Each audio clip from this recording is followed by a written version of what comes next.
Today, on this Women's Equality Day, we remember the history of women in America. We celebrate all the gains that women have made. During our early years, women cooked, cleared fields, harvested crops, raised the children who would go on to make us the greatest nation on earth. Yet, while in those early difficult days, women were partners in hard work, in many other respects, their value and dignity was ignored. In many states, it was difficult for women to get a public education. In the working world, women were prevented from holding most jobs. Worst of all, women were denied our most fundamental right, the democratic right to vote. First, it was the GOP that gave its backing to women's suffrage. And then our party became the first to elect a woman congressman to the United States Congress, and the only party ever to elect women to the United States Senate who were not first just filling out unexpired terms. What some cannot accept is that women are not a monolithic group.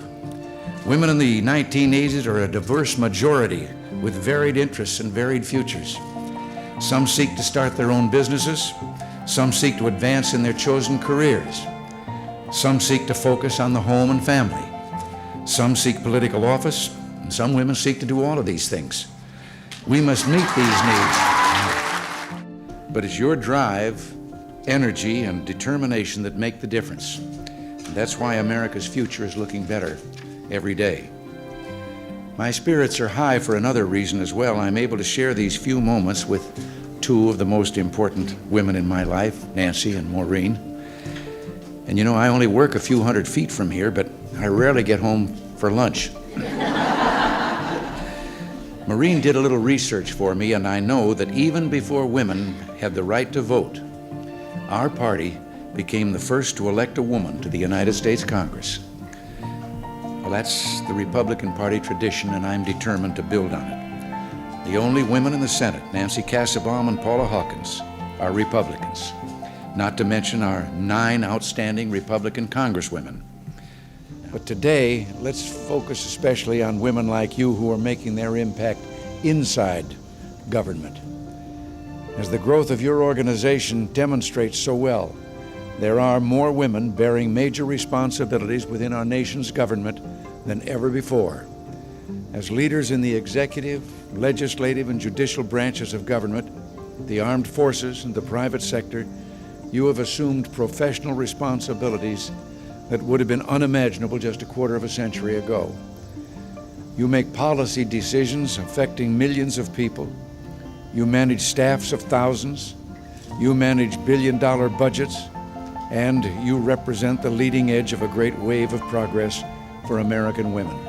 But just as important, today, there are thousands of able Republican women like you serving in public office outside Washington.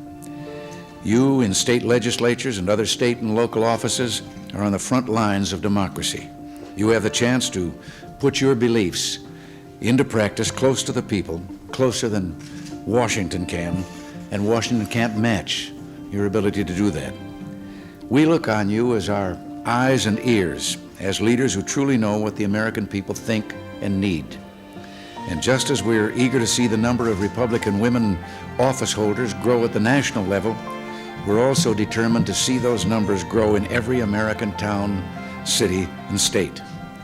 And together, we Republicans are working to reshape America's destiny. And when historians write the story of these years, they'll find that skilled and talented women played vital roles. The progress that we're witnessing is just the beginning, and it can only move in one direction. It can only move forward. Now, frankly, one obstacle to making faster progress is that the Senate still has not given its advice and consent to 40 outstanding women whom I have nominated to senior executive, advisory, and judicial posts. These nominees have been pending confirmation on an average of 178 days. Yet 29 of the 40 women have not even had committee hearings as yet. The liberal leadership in the Senate can talk about their interest in women taking senior positions in government, but they're not delivering. They say they applaud the idea of putting more women on the bench. Well, if so, let them expeditiously move to confirm the 5 excellent judicial nominees they have before them.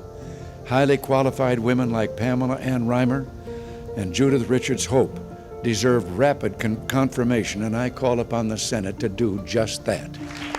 Women have increasingly taken on new roles in society, and the Republican Party has given them solid support. It was the GOP that gave its backing to women's suffrage. And then our party became the first to elect a woman to the United States Congress. And I think I'm indebted to Maureen for a little research on this, and that was before women were allowed to vote. And we're the only party ever to elect women to the United States Senate who were not first just filling out an unexpired term. Well, I'm very happy about everything that American women are doing. Yes, because it is good for women, but also because it's good for America. When Alexis de Tocqueville surveyed our young nation, this is around 150 years or so ago, he asked himself to what the singular prosperity and growing strength of that people ought mainly to be attributed. And he replied, to the superiority of their women. Well, had he been writing in the 1980s, I guess he would have said that you are our competitive edge. I'm especially delighted to be here today, Women's Equality Day, the 63rd anniversary of women's suffrage and the date on which in 1920 the 19th Amendment was finally added to the Constitution. That was a great milestone for individual rights, but there is so much more. Republican women have a great deal to celebrate. Our party was at the forefront in seeing to it that women got the right to vote. And our party has a great history of fighting for the rights of all Americans. We want to continue those traditions. And that's why today I want to urge women not only to vote, but to run for public office.